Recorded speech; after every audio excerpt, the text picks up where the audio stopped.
Shalom, shalom, queridos amigos.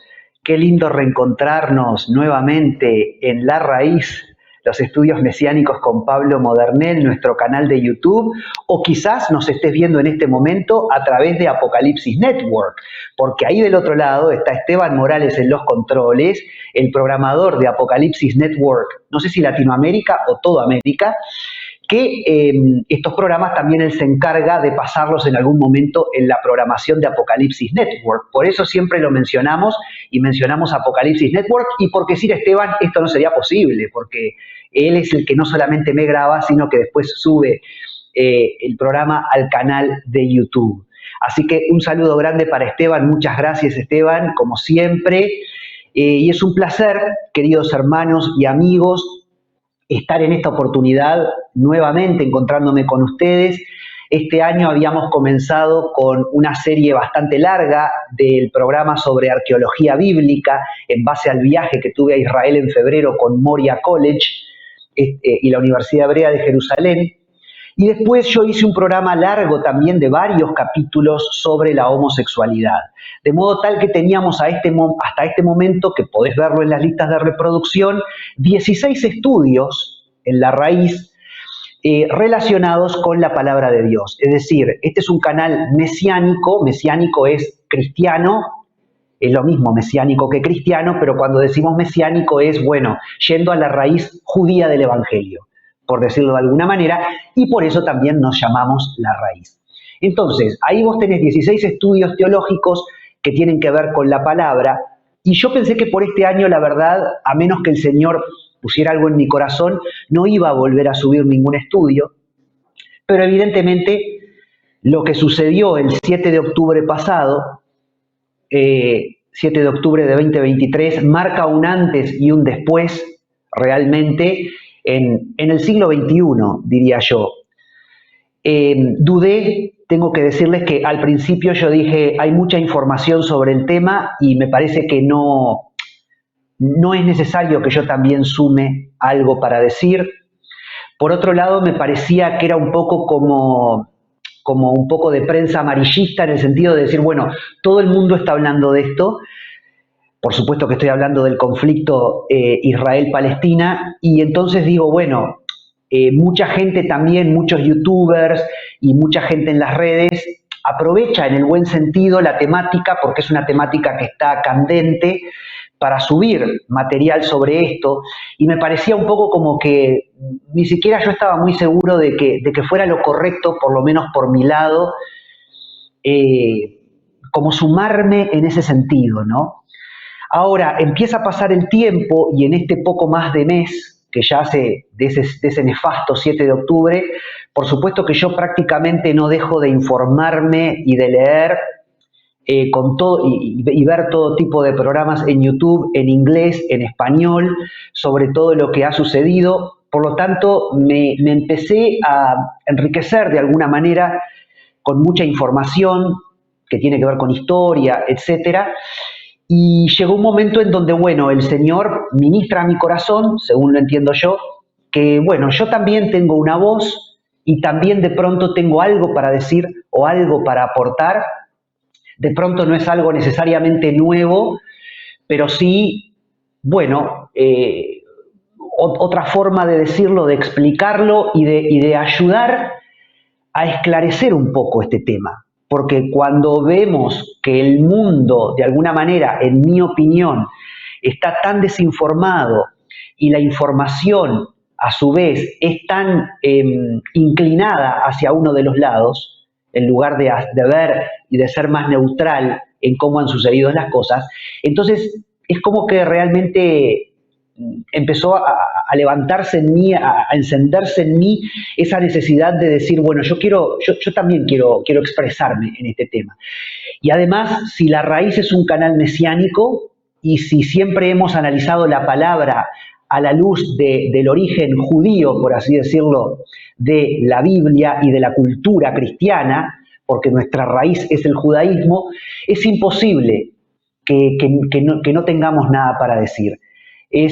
No me puedo quedar cruzado de brazos, no puedo mirar para el costado y decir, bueno, como no es un tema netamente teológico, entonces no es un tema que me competa, que haya paz y listo, y seguimos adelante y subiré un programa cuando tenga un tema teológico para compartir. No, creo que en realidad lo que está sucediendo, lo que sucedió el 7 de octubre pasado, es un tema teológico. Una de las aristas que reviste es la arista de la fe, como lo vamos a ver en este estudio. Entonces digo, bueno, hay que levantar la voz. Hay que levantar la voz.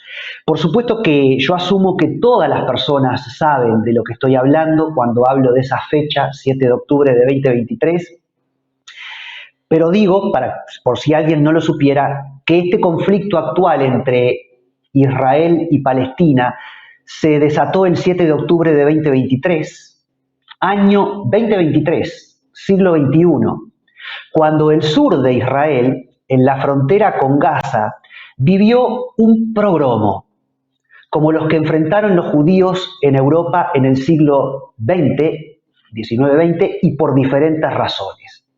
Quizá ustedes alguna vez han escuchado hablar de los famosos pogromos. Un pogromo es un saqueo y matanza de gente indefensa, especialmente judíos, llevados a cabo por una multitud. Ahora, lo que sucedió el 7 de octubre en Israel fue una especie de pogromo porque fue un atentado contra los judíos, fue una matanza de gente inocente, de civiles judíos, con la diferencia de que también ese 7 de octubre pasado fueron asesinados beduinos que no necesariamente eran judíos, es decir, árabes, fueron asesinados musulmanes, fueron asesinados extranjeros, la mayoría de ellos que estaban participando de ese famoso concierto por el amor, y personas muy jóvenes además, que por cierto lejos están de lo que pueda ser los intereses políticos, financieros, de ambición por el poder, todo lo que tiene que ver con la geopolítica, que es otra arista que en el estudio vamos a tocar, aunque sea brevemente. Pero lo que sucedió el 7 de octubre fue un antes y un después. Yo, sin exagerar, te podría decir que fue un antes y un después en la historia moderna de nuestra civilización, sino en la historia de la humanidad. Porque fue una verdadera masacre, con bebés decapitados en Israel, con personas que fueron prendidas fuego, con un niño que fue cocinado en un horno ante los ojos del papá, literalmente, viendo cómo su hijo era torturado y moría de esa nefasta manera. Otros niños fueron torturados y mutilados, y me ahorro los detalles, pero fueron torturados y mutilados cruelmente frente a los padres, y estoy hablando de un niño de 6 años y una niña de 7 años, para luego matarlos a los 4, los papás y los niños también. Hubo violación de mujeres, una de ellas, según se dice, por muchísimos atacantes y frente al novio, obligaban al novio a mirar cómo violaban a su esposa, a su novia. A una mujer que estaba embarazada le abrieron su vientre, le sacaron el niño que llevaba en su vientre, se lo mostraron, la terminaron de asesinar y volvieron a colocar el niño en su vientre. Hubo secuestro de bebés, de niños, de adolescentes, de mujeres, de soldados y de ancianos. Una de ellas, sobreviviente de la Shoah o el Holocausto, lo que sucedió en la Alemania nazi, ¿verdad?, entre 1939 y 1945. Hubo una abuela asesinada y subieron a su cuenta de Facebook un video con ella muerta en su propio charco de sangre, de modo tal que la nieta que estaba en Japón en un programa de intercambio entra a la cuenta de Facebook de la abuela y dice, llama a la familia inmediatamente. No entiendo el video que la abuela subió, un video muy cortito en donde se la veía a la mujer en un charco de sangre. Y bueno, era porque los insurgentes la habían asesinado, la habían filmado a la mujer en su propio charco de sangre y subieron el video a las redes. Hubo destrucción de casas, campos y de animales domésticos. Cada testimonio es peor que el otro. Sabemos que hubo más de 1.400 personas asesinadas, hay más de 200 rehenes que aún no se sabe si están vivos o muertos y que están precisamente en la franja de Gaza. Hay 30 cadáveres no periciados. ¿Qué quiere decir esto? Que como muchos de ellos fueron quemados, todavía están en una condición tan deplorable los cadáveres que los forenses no han podido determinar el ADN de estas personas, quiénes son estas personas. Vi el testimonio de un médico forense que tiene más de 30 años como médico forense en Israel, casado con una mujer que es experta en análisis de ADN, y el hombre, dando testimonio en televisión, se quebró y empezó a llorar porque dijo que en 30 años como médico forense, imagínense si habrá visto cadáveres, nunca vio algo de un nivel de atrocidad tal como lo que se vivió, lo que se vivió en Israel ese 7 de octubre. Todos estos ataques y tantas cosas más que todavía no han salido a luz. Recuerden que hay un video que el gobierno de Israel mostró a los periodistas, pero que no es público y que es muy conmovedor, porque también cuando pasaron ese video en el Parlamento, en el Knesset, como se le dice en hebreo, en el Parlamento israelí, los senadores y los diputados salían del lugar. Hubo gente que se agarraba la cabeza llorando contra las paredes, gente que tenía que ser acompañada por otros porque prácticamente al borde del desmayo. Yo creo que todo eso va a haber que mostrarlo porque el mundo está muy parcial en la información que dan y el mundo está muy atento a las bajas de los civiles en la Franja de Gaza, pero nos olvidamos de cómo inició esto y aunque sea cruento y aunque sea mórbido, creo que es necesario que todo esto salga a luz, que todo esto se muestre, que nosotros sepamos escuchar los testimonios, porque realmente ni siquiera el sustantivo barbarie es capaz de describir. Creo que no hay una palabra en el idioma castellano o español, que es muy rico, para describir el horror de lo que se vivió el pasado 7 de octubre en Israel. Y todos estos ataques fueron perpetrados por un grupo terrorista, como ustedes sabrán, un grupo de insurgentes denominado Hamas, que es un término que proviene de violencia, aparentemente, que gobierna la Franja de Gaza desde el año 2006, oportunidad en la que fue electo por voto democrático, solapados, podríamos decir, como la lista Cambio y Reforma.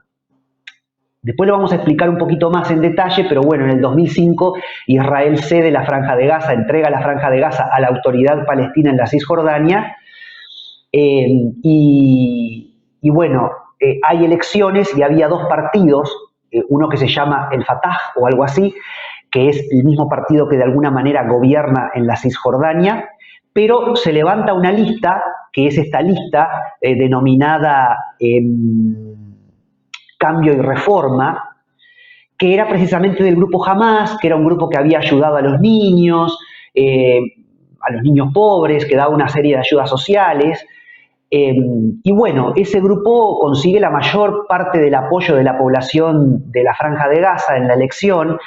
Más o menos 50-50 estuvieron, ¿no? Tampoco es que ganaron por mucha mayoría. Los veedores internacionales dicen que aparentemente las elecciones fueron justas, es decir, no hubo ninguna trampa, es decir, que esta gente asume el poder en el año 2006 realmente a través del voto electo de su pueblo. No sé exactamente cuánta gente votó. Hoy día hay 2 millones en la Franja de Gaza, pero hace 20 años había menos de 1 millón de personas. Es decir, que la explosión demográfica de la Franja de Gaza ha sido muy grande en los últimos años y la mayoría son niños o gente muy joven, así que no sé cuántos de los 2 millones actuales, cuántos votaron hace 16 o 17 años en el 2006. Muchos de ellos ni nacidos eran, pero bueno, con un 40 y tanto %, el grupo Hamas, escondido de alguna manera, solapado en la lista Cambio y Reforma, obtiene la victoria en esas elecciones. Y bueno, a partir de ese momento Israel empieza a vivir un calvario con todo tipo de ataques, sobre todo de misiles. Al día de hoy, a lo largo de estos años, Israel ha recibido aproximadamente 10.000 ataques de misiles desde la Franja de Gaza contra los civiles en Israel. El tema es que Israel tiene un sistema que, como todos sabemos, se denomina domo de hierro o cúpula de hierro, en donde los misiles que lanza el enemigo son interceptados en el aire, en el cielo, y son destruidos. Si Israel no tuviera ese sistema de inteligencia artificial a disposición, imagínense el daño que ya hubieran causado 10.000 misiles cayendo en Israel a lo largo de estos años. Israel estaría destruido. ¿Verdad? Israel hoy día es un país de primer mundo, es un país de corte europeo, podríamos decir, en cuanto a su infraestructura y en cuanto a la calidad de servicios que tienen y que ofrecen, pero a nivel de educación también, pero evidentemente eso es gracias a toda la infraestructura armamentística que tienen para defenderse de los ataques que constantemente le están perpetrando, y no solamente desde el sur, desde la Franja de Gaza, sino también desde el norte, por supuesto, otro grupo armado que se llama Hezbollah y que está en el sur del Líbano y de Siria. Tanto Hezbollah como Hamas están apoyados por el gobierno de Irán, un gobierno musulmán chiita, después vamos a hablar capaz un poquito de eso. Y bueno, realmente el punto es que lo que sucedió el 7 de octubre es como la gota que rebalsó el vaso. Máxime cuando además hay más de 200 personas judías o extranjeros que tuvieron la mala suerte de estar en el sur de Israel ese día y que por lo tanto fueron raptados por estos insurgentes y llevados a la Franja de Gaza. Y bueno, Israel evidentemente a partir del 7 de octubre comienza a defenderse, tratando de avisar a la población civil que se retiren del lugar, sobre todo del norte de Gaza, porque va a bombardear, porque como ustedes también saben, esta organización terrorista de insurgentes de la Franja de Gaza ha desarrollado un sistema de aproximadamente 800 kilómetros de red de túneles subterráneos, donde ellos están afianzados, donde tienen sus oficinas, donde tienen los armamentos. Entonces, no alcanza con destruir con bombas el suelo de la Franja de Gaza, sino que hay que de alguna manera entrar y lograr con bombas o de alguna otra manera penetrar el suelo de Gaza hasta poder destruir toda la infraestructura tunelística, toda esa red conocida como el metro de la Franja de Gaza, como se le conoce informalmente, donde esta gente obra desde las tinieblas, desde bajo tierra, desde la oscuridad, literalmente. Y nunca mejor dicho aquello de que el mundo natural refleja el espiritual. Porque esta gente prácticamente no vive a la luz del día, sino que vive en las sombras y en la oscuridad. Es terrible, lamentablemente hay muchos civiles de la Franja de Gaza que han fallecido. Ojo con los números que recibimos. Cuando se dice que han muerto 12.000 civiles, hay que esperar que pase el tiempo para rever si esos números son reales, porque esos números son dados por los ministerios del gobierno de la Franja de Gaza, que está gobernado por esta facción, que es una dictadura, porque en el año 2006, por voto democrático, asume el poder, pero nunca más volvieron a haber elecciones. Es decir, que no sabemos si la gente en la Franja de Gaza los volvería a votar. Entonces, es un grupo dictatorial y sus autoridades, sus ministerios, son los que dan estos datos de cuántos fallecidos hay, pero nadie sabe en realidad cuántos fallecidos hay y evidentemente a ellos les sirve aumentar el número para que el mundo entero tenga la película o compre la película de que Israel es el malo, de que Israel es el colonizador, de que Israel es el poderoso, de que ellos son los oprimidos y que están siendo prácticamente devastados y diezmados en su población y que hay un genocidio israelí, como se dice constantemente, cosa que no es verdad. Porque un genocidio consta en la destrucción sistemática de un pueblo y en realidad cuando vos ves los palestinos son muchos más hoy de lo que eran hace 20 años. Hay prácticamente entre 5 y 6 millones de palestinos viviendo en Israel, en la tierra mal llamada Palestina, que después voy a explicar eso también. Entonces, pero bueno, hay un montón de eslogans que se dicen como estamos ante un genocidio, son los poderosos destruyendo a los débiles, son los malos destruyendo a los buenos, están asesinando a la población civil sin mirar a quién, cuando eso hay un desconocimiento completo de que siempre Israel avisa cuando va a bombardear un lugar. Esta gente utiliza las mezquitas, las escuelas, los hospitales como lugares de lanzaderas de misiles. Entonces, bueno, también, según yo tengo entendido, en la Convención de Ginebra, en lo que es cuando hay una guerra, aun cuando sea un hospital o un colegio, si se comprueba que desde ese lugar están lanzando o están atacando a la nación enemiga, digamos, lamentablemente el país atacante tiene el derecho, de acuerdo al derecho internacional de guerra, tiene derecho aún a atacar esos lugares. Obviamente Israel avisa, por favor, váyanse, espera lo más que puede. Las Naciones Unidas, cuando Israel le dice a la gente en la Franja de Gaza, váyanse del norte al sur, porque vamos a atacar el norte, porque es donde esta gente está, donde esta gente tiene su mayor infraestructura tunelística bajo tierra, todo el mundo puso el grito en el cielo, un día o dos no son suficientes. Bueno, Israel esperó 3 semanas tratando de hacer para que esta gente se fuera. Los pobres civiles palestinos intentaban huir hacia el sur y la propia gente del grupo Hamás le cortaba los caminos, los asesinaba, y después ellos tienen la hipocresía de subir datos seguramente inflados de cantidad de muertos de palestinos, mucha mayor de la que realmente hay, cosa que después sí va a salir a luz, la verdad, y hay que ver si esa cifra que en este momento ronda los 10.000 o 12.000 no terminan siendo 2.000 o 3.000, lo cual es terrible, porque una vida tiene un valor incalculable, pero digo, estamos en una guerra, y en una guerra siempre murieron personas. En fin, mucha tela para cortar, digamos, en este estudio que vamos a empezar hoy, que yo tengo la esperanza de poder hacerlo en 2 partes, esta semana y la semana que viene, pero de pronto nos lleve 3 partes, no sé, vamos a intentar hacerlo todo en 2 partes, pero ustedes saben que yo me apasiono, no tiro fruta, como decimos acá en Uruguay, es decir, no hablo por hablar, pero sí me salgo del libreto por momentos y de todo lo que tengo escrito, y me lleva la pasión a comentar otras cosas.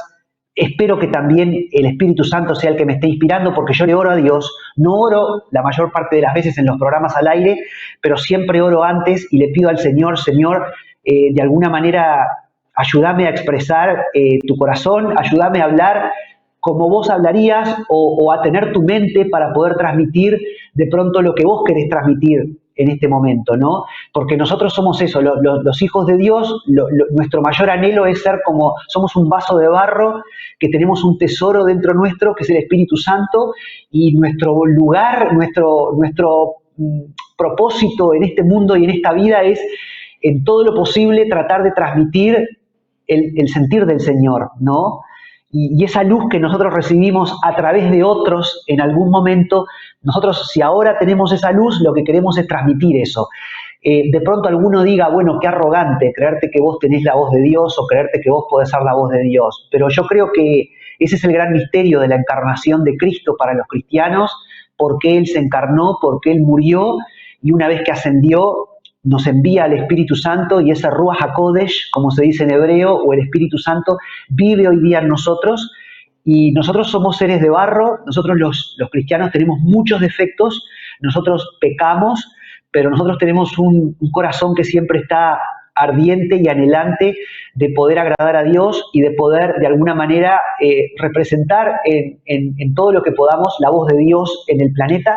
Entonces yo oro y le pido al Señor, incluso aún después de que escribí todo lo que tengo escrito y preparé la presentación en PowerPoint, yo siempre digo, Señor, si hay algo que tengo que cambiar, si hay algo que vos no querés que diga, si hay algo que vos querés que lo diga de otra manera, estoy abierto para que me transformes y para que cuando grabo el programa realmente sea tu espíritu, ¿no? Hablando a través de mí, porque yo que soy un instrumento en las manos del Señor, es por lo menos lo que yo quisiera hacer, es por lo menos mi anhelo.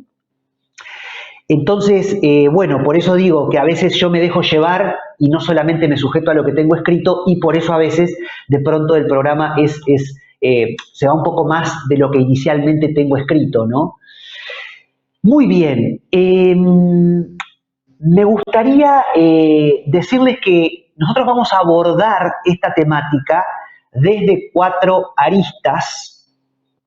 Y por eso le voy a pedir a Esteban que ya vayamos a la presentación de PowerPoint, al título que tenemos ahí. Me gusta cómo quedó el título porque ven muy bien, Esteban, muchísimas gracias. Conflicto Israel-Palestina.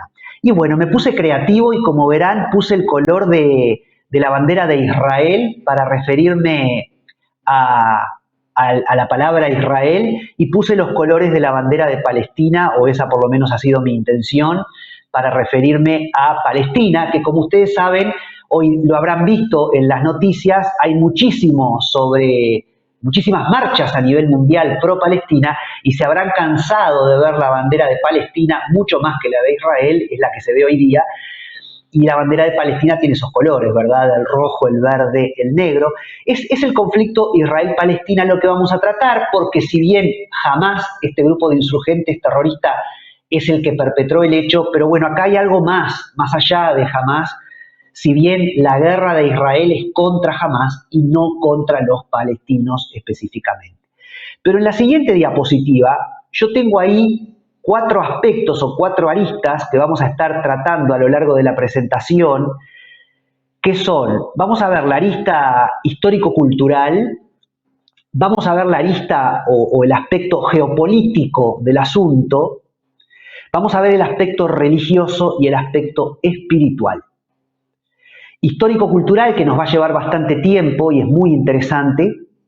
Lo geopolítico, es decir, todo aquello que tiene que ver con lo que se mueve atrás de las guerras, ¿no? En lo que tiene que ver con dinero, industrias, ambición por el poder, las finanzas de los países.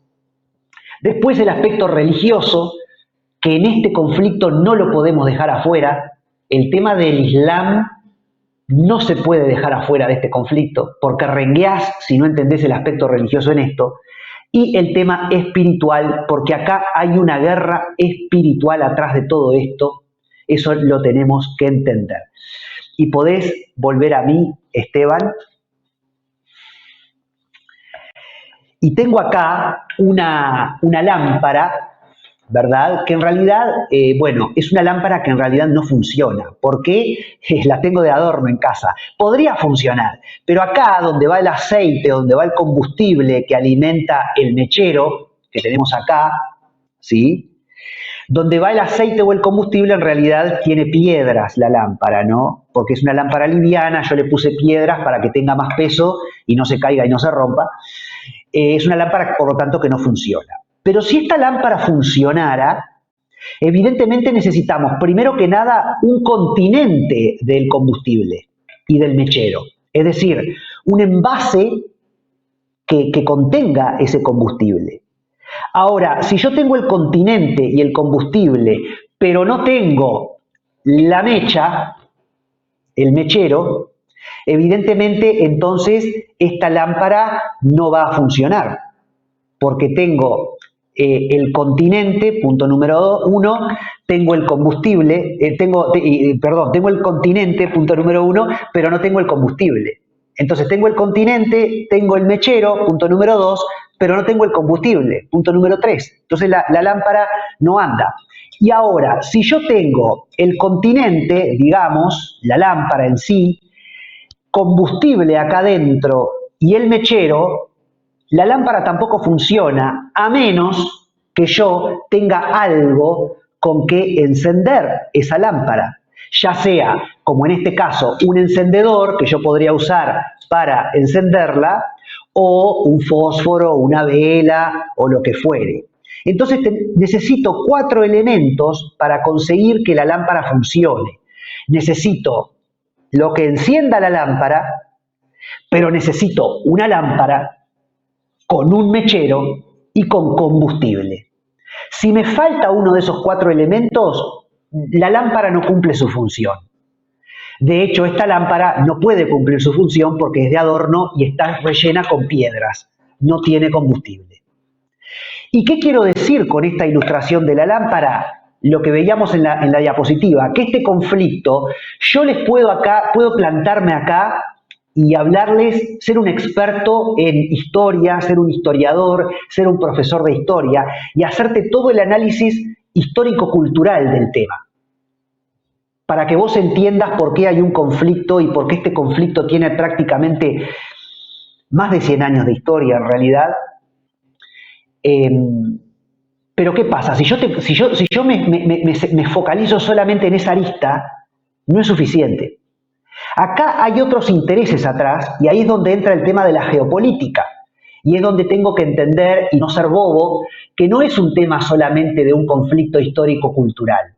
Acá hay un tema de intereses financieros, de intereses de países poderosos, de interés del ser humano en esa ambición por el dominio y por ejercer el poder.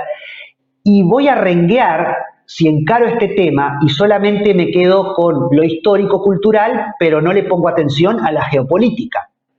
Tengo que ver lo geopolítico. Entonces hay mucha gente que estudia este tema y diserta sobre este tema hablando de lo histórico-cultural y de la geopolítica. Bárbaro, sobre todo en Occidente. Pero acá, en este conflicto, hay un tercer elemento que es el religioso. Si nosotros no entendemos el Islam, no entendemos el conflicto. Porque, por ejemplo, te digo que en la carta fundacional de este grupo terrorista que gobierna la Franja de Gaza, Hamás, en su carta fundacional, que después vamos a leer algunos de sus artículos, ellos quieren la extinción del Estado de Israel, la extinción del Estado moderno de Israel y por consiguiente la extinción de los judíos. Y esto, aunque mal interpretado, tiene una raíz religiosa en el Islam. Aunque no es del todo correcto, pero tiene una raíz religiosa. Y esta gente evidentemente se confiesa como musulmana o islámica y cada vez que perpetraban un crimen y que llevan a cabo un crimen contra los judíos, ellos dicen en el nombre de Alá. No dicen por el territorio palestino, un judío menos. No, ellos dicen en el nombre de Alá. Y de hecho ahí está la grabación de uno de estos terroristas que mata a un montón de judíos y le manda un audio al padre por WhatsApp en la Franja de Gaza y le dice: papá, maté tantos judíos, maté 10 judíos. Y el padre celebra en la Franja de Gaza y le dice: bien ahí, hijo, bien ahí, son 10, son 11, son 12, por Alá, por Alá. Es decir, hay un tema religioso que además el Islam es una religión violenta por naturaleza en muchos aspectos, no digo en todos, pero en muchos aspectos, y no todas las religiones son iguales, porque hay gente que también, amparada en aquello de que en el nombre de Dios en la historia se han cometido muchos crímenes, entonces yo, ni cristiano, ni musulmán, no todas las religiones son exactamente iguales. ¿El cristianismo pudo haber sido violento en algún momento de su historia? Sí.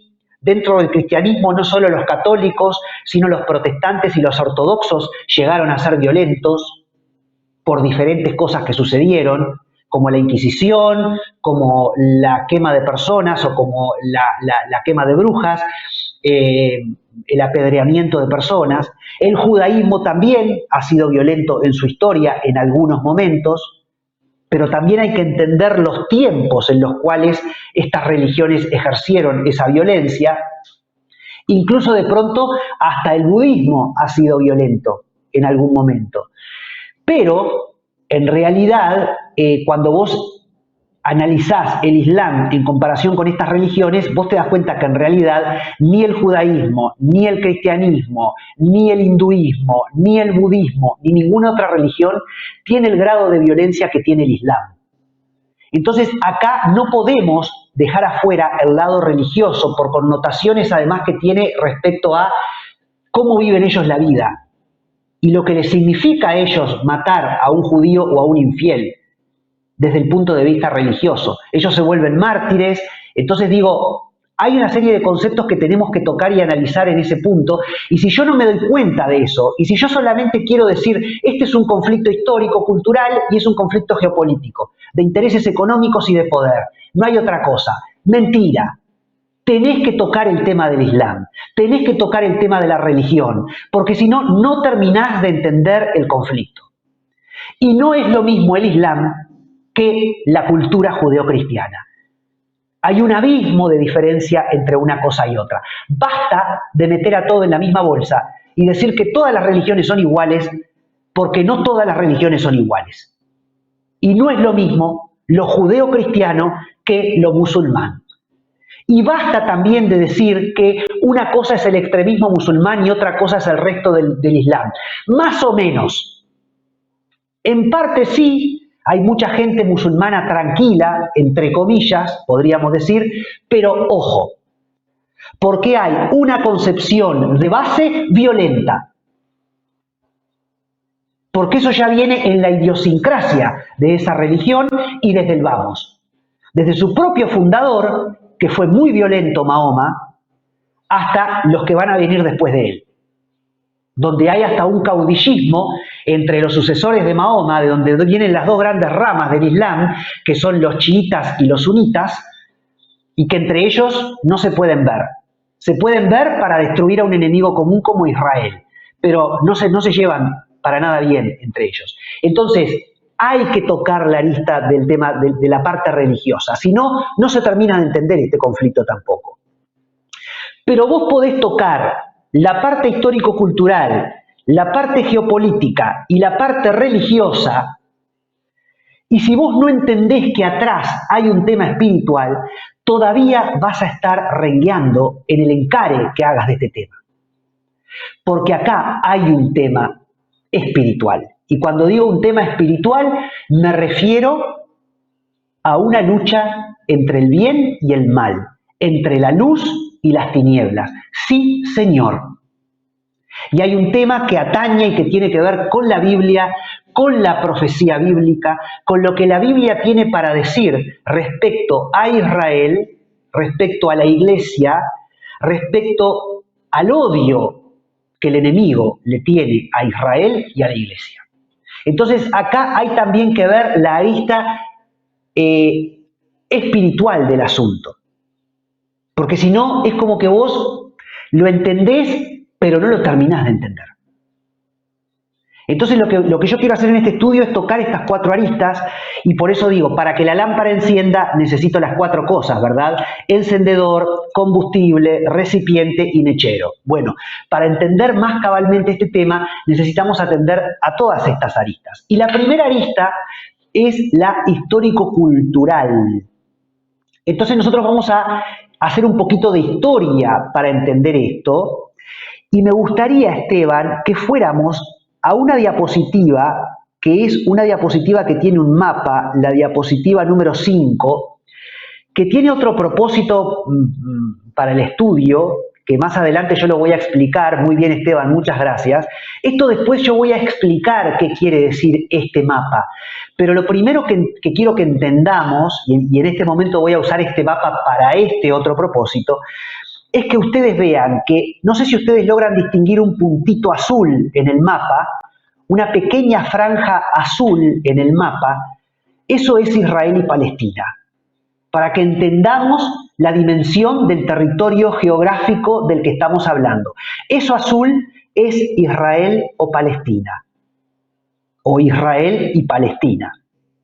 Y como vos verás, hacia el lado izquierdo y por debajo de la diapositiva tenemos Egipto, está en inglés, ¿no? Pero tenemos Egipto, tremendo territorio, Libia en el norte de África, Túnez, Argelia, Marruecos.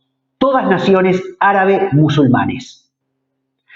Enormes en territorio, ricas muchas de ellas, otras no, pero muchas de ellas ricas.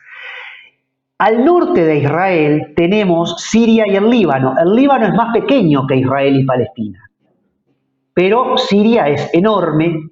Al costadito de Siria tenemos Irak, otra nación enorme, la otrora Babilonia, en tiempos bíblicos era Babilonia, Irak. Por supuesto que la parte del Líbano era lo que eran los fenicios, una antigua civilización también, y poderosa. Al costadito de Irak tenemos a Irán, lo que fue el imperio persa en algún momento en la historia. Después viene Afganistán, después viene Pakistán. Miren lo que son estos territorios en la dimensión geográfica, en comparación con Israel, que es ese botón azul en el medio del asunto. Abajo inmediatamente de Israel, que está ahí en gris, aparece Bahrein, pero es muy chiquito Bahrein. Todo ese territorio gris grande es, por supuesto, Arabia Saudita, también un país árabe musulmán. Quiero aclarar que Irán no es árabe. Irán es musulmán, pero no es árabe, porque no se habla árabe y porque el origen étnico de los iraníes no es árabe, sino persa. Lo mismo pasa con Turquía al norte, que es una nación musulmana pero no árabe. Ahora, Arabia Saudita, ese territorio enorme en gris, sí es árabe y musulmán también.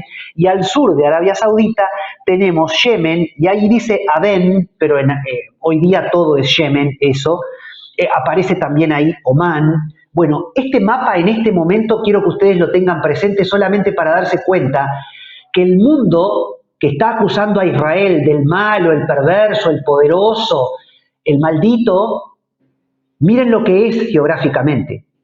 Es del tamaño de uno de los departamentos de Uruguay, que es el departamento de Tacuarembó. Y Uruguay, miren que es un país chiquitito, ¿eh? Bueno, Israel es como uno de los 19 departamentos de Uruguay, como Tacuarembó.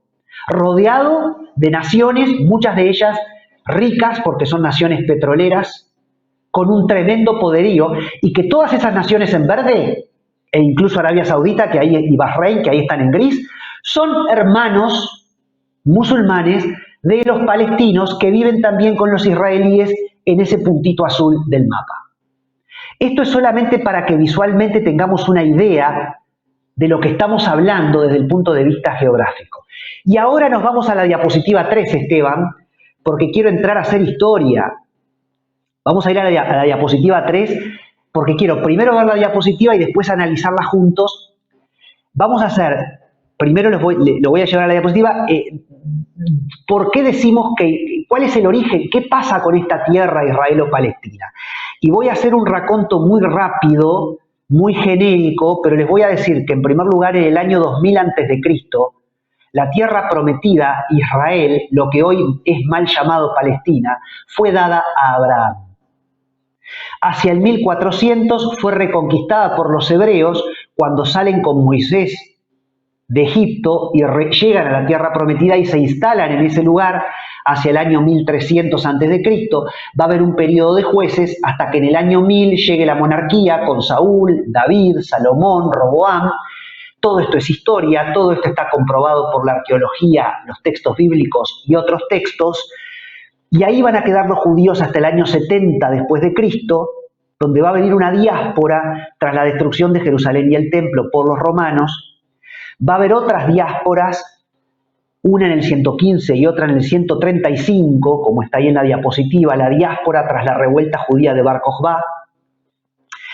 A partir de ese momento el emperador Adriano va a rebautizar la tierra de Judea y Samaria, como hasta ese momento se la conocía, o Israel, y le va a pasar a llamar Palestina.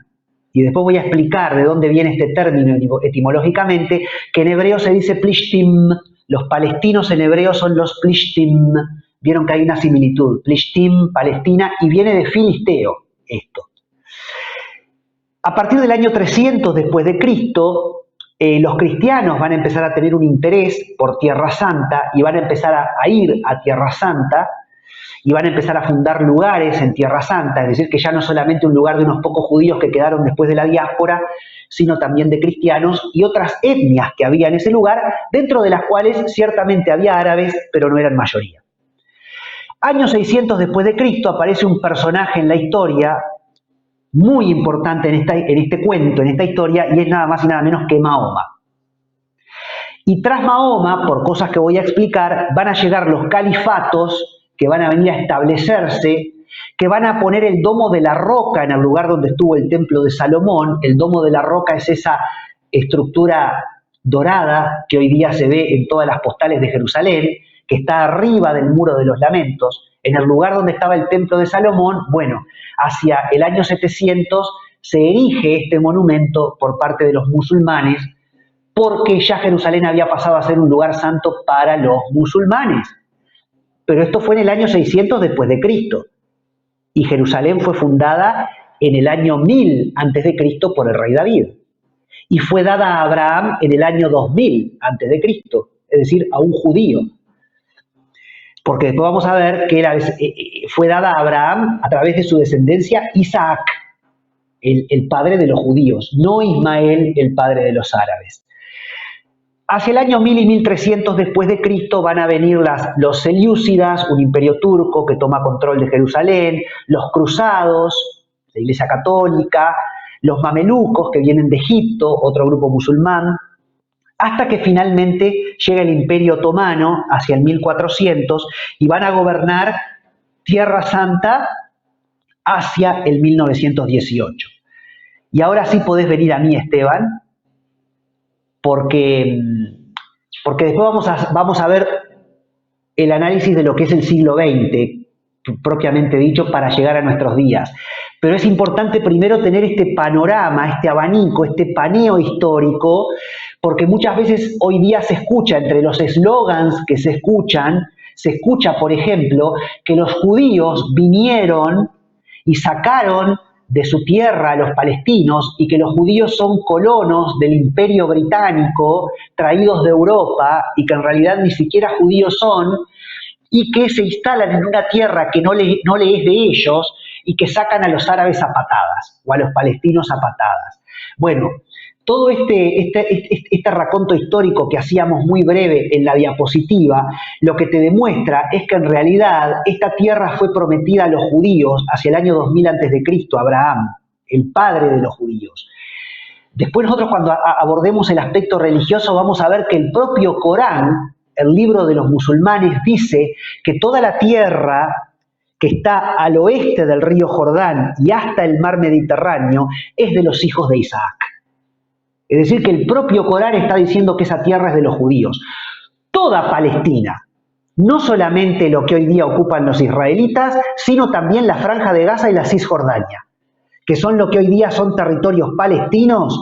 Bueno, el propio Corán de los musulmanes dice que esa tierra, la Cisjordania y la Franja de Gaza, son en realidad de la descendencia de Isaac, es decir, de los judíos. Pero esa es harina de otro costal. Pero a lo que voy es, cuando hoy día se dice que los judíos vinieron y se impusieron en ese territorio y sacaron a los palestinos o a los árabes que vivían ahí y que ellos cada vez se han ido extendiendo y son ejercen un dominio opresor como un colono sobre sus súbditos y que en realidad ni siquiera judíos son, bueno, hay una negación de la historia. Hay mucha ignorancia porque están negando la historia, porque además, como veíamos en esa diapositiva, en el año 70 después de Cristo, cuando después de establecerse los judíos, Abraham sale de Ur de los Caldeos, año 2000 a.C., y llega a lo que es hoy día Israel, y vive en esa tierra. Ahí vive Abraham, ahí vive su hijo Isaac, ahí vive su nieto Jacob y ahí viven sus bisnietos, los 12 patriarcas de las 12 tribus de Israel. Por una gran hambruna que hay en ese momento en la tierra de Israel, ellos migran hacia Egipto, donde van a terminar 430 años esclavos. Y esto es historia porque además está comprobado por la arqueología y por escritos. Negar esto es como negar las dinastías faraónicas en Egipto. A ese grado de ignorancia sería negar esto. Entonces, porque y he visto entrevistas a gente palestina, por ejemplo en la Cisjordania, y le preguntan, ¿esta tierra es de los judíos o de los palestinos? Y ellos dicen, no, esta tierra es toda nuestra, porque los judíos inventaron que a ellos les corresponde esta tierra. Algunos dicen, no se puede negar que ellos tienen una ancestría y una historia en esta tierra, pero la mayoría te dicen, no, esto es inventado por los judíos. Esto es nuestro y punto, dicen los palestinos. Por eso el nombre del estudio es el conflicto Israel-Palestina, porque no es solamente el conflicto Israel-Hamás. Acá hay una cosa más grande que hay que analizar.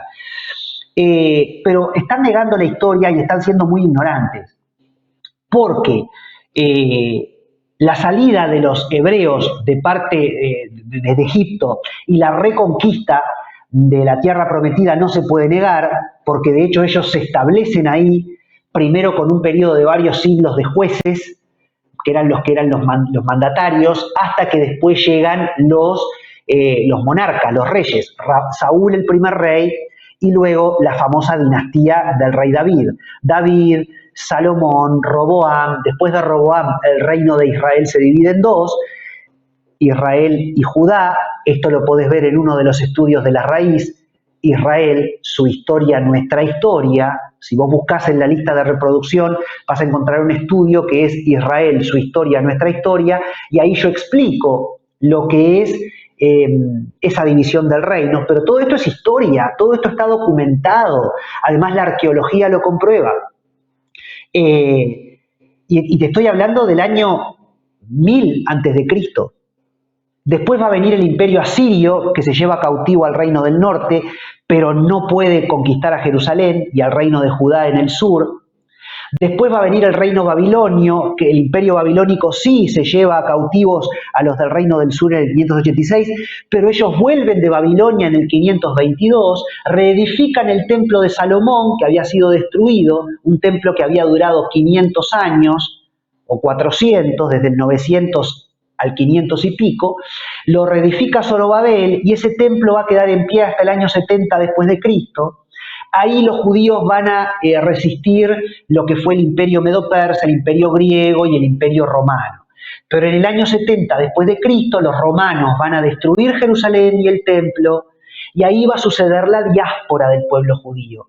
Y después van a haber dos tremendas revueltas más, o varias revueltas más judías, pero dos en manera especial, una en el año 115 y otra en el año 135 después de Cristo, en donde los judíos se los termina de echar de su propia tierra. Y la última gran diáspora viene cuando Bar Kokhba, última revuelta judía, Bar Kokhba fue vencido en tiempos del emperador Adriano, y entonces evidentemente muchos judíos se van a la diáspora.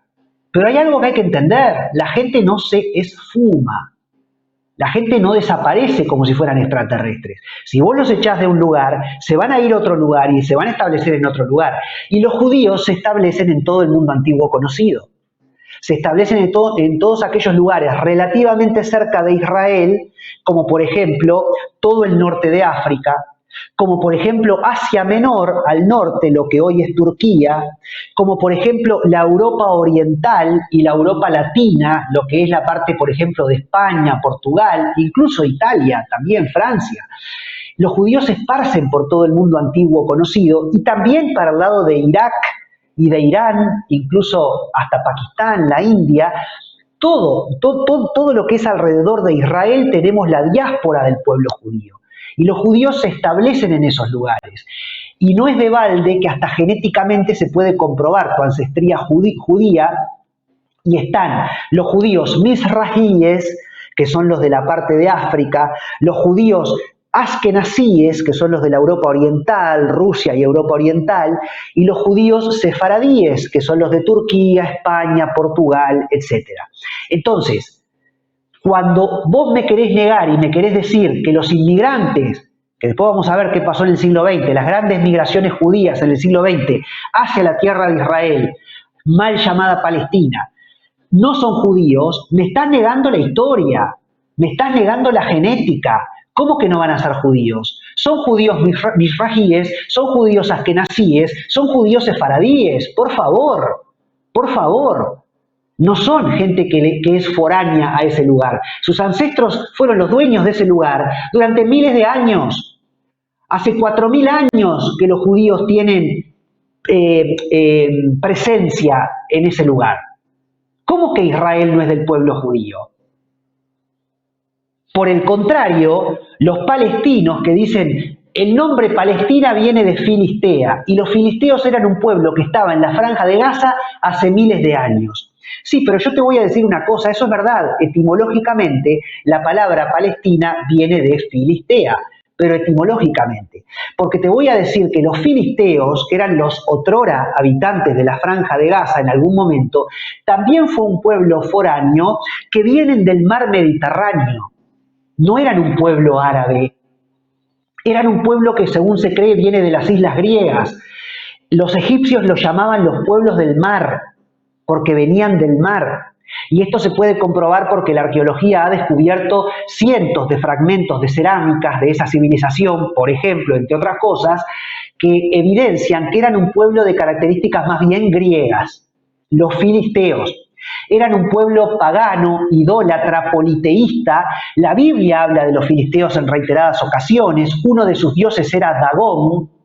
Entonces, no tiene nada que ver los filisteos originales, bíblicos, que fueron un pueblo pagano, que después se desintegró totalmente y se integró a la cultura precisamente judía, imperante en toda la Tierra Santa, y desaparecieron, y no hay más rastros de los filisteos, de esos idólatras politeístas de ascendencia griega que venían del mar Mediterráneo, nunca más. Entonces no me digas que hoy día un palestino es un filisteo y entonces tiene mayor derecho que un judío sobre esa tierra, porque es una ignorancia crasa desde el punto de vista histórico y cultural. Porque no tiene nada que ver, porque los que hoy día se hacen llamar palestinos o filisteos son árabes. Y los filisteos, que originalmente habitaron la región de la Franja de Gaza, no tenían una ascendencia árabe, no tenían nada que ver con los árabes. Venían de Europa, venían de Grecia, eran otra genética, otra cultura, no eran tampoco musulmanes, porque ni miras en ese momento de existir el Islam, que es una religión relativamente moderna, creada en el 600 después de Cristo. Entonces, hay que decir tantas cosas que la gente repite en eslogans, sin entender realmente cómo viene la mano. Y Palestina fue un nombre que el emperador Adriano le da a esa región. Palestina es el nombre de la región, no es el nombre de un pueblo. Por supuesto que después vamos a hablar, sí, hoy día ya podemos hablar de un pueblo palestino con una idiosincrasia, con una cultura, con una música, con una poesía, con unas determinadas características culturales, pero ese pueblo palestino como tal tiene menos de 80 años de existencia. Pero Palestina es el nombre de la región que el emperador Adriano en el 135 le da a la tierra que se llamaba Judea y Samaria, a la tierra de Israel, precisamente para borrar la cultura judía y para borrar al cristianismo. Porque también Adriano quiso renombrar a Jerusalén y llamarla en el 135 Aelia Capitolina, cosa que nunca logró porque Jerusalén hasta hoy día se siguió llamando Jerusalén. Pero imagínate que hoy día Jerusalén se llamara Aelia Capitolina. ¿Íbamos a decir por eso que Jerusalén es una ciudad romana y no judía? No, Jerusalén es judía. Y aun cuando la llamáramos Aelia Capitolina, Jerusalén fue Jerusalén originalmente. La ciudad de los judíos, la ciudad del rey David, hacia el año 1000 a.C. Y 1000 años antes todavía, prometida a Abraham. 4000 años de historia avalan que esa ciudad y que esa región es judía. Entonces, no me digas que palestino es de los palestinos por el nombre etimológico, porque no tiene nada que ver. Eso es un invento del año 135 después de Cristo de un gobernador idólatra que fue Adriano, un emperador idólatra romano, que no solamente quería borrar la memoria judía, sino también la memoria cristiana, razón por la cual levanta el templo a Júpiter en lo que había sido las ruinas del templo de Salomón o Zorobabel, donde siglos después van a venir los musulmanes a levantar el domo de la roca. Pero en su momento, según se cree, Adriano habría levantado ahí el templo a Júpiter para borrar también la memoria del templo de Salomón y la memoria judía, porque quería borrar de la historia a los judíos, que habían sido un pueblo subyugado bajo el imperio romano. No está muy certero esto de que haya llegado a existir el templo de Júpiter, tampoco se puede investigar demasiado porque el monte del templo, donde está la cúpula de la roca y la mezquita de Al-Aqsa y otras mezquitas, lamentablemente eso, si bien Jerusalén pertenece a los judíos y a Israel, pero el monte del templo, por una mala decisión de Israel, en algún momento le dieron la jurisdicción o la autonomía a la autoridad jordana. Entonces, no se puede investigar, no se pueden hacer investigaciones arqueológicas como correspondería para ver toda la rica historia de ese lugar. Entre otras cosas, porque capaz que también se terminaría de comprobar que el templo de Salomón y de Zorobabel en efecto está bajo el domo de la roca, que es un monumento sagrado para el mundo islámico. Entonces, no se puede comprobar a ciencia cierta esto del templo de Júpiter por Adriano, pero es muy probable que sí. Del mismo modo, el mismo emperador Adriano va a construir el templo a Afrodita en lo que hoy día es el Santo Sepulcro, la iglesia del Santo Sepulcro, porque ya en ese momento existían migraciones de cristianos que iban a ese lugar, que había sido el lugar de enterramiento y resurrección de Cristo, Y para borrar entonces la memoria, de los cristianos, y que ese lugar no se convierta en un lugar de adoración cristiana, ahí Adriano va a levantar el templo a Afrodita.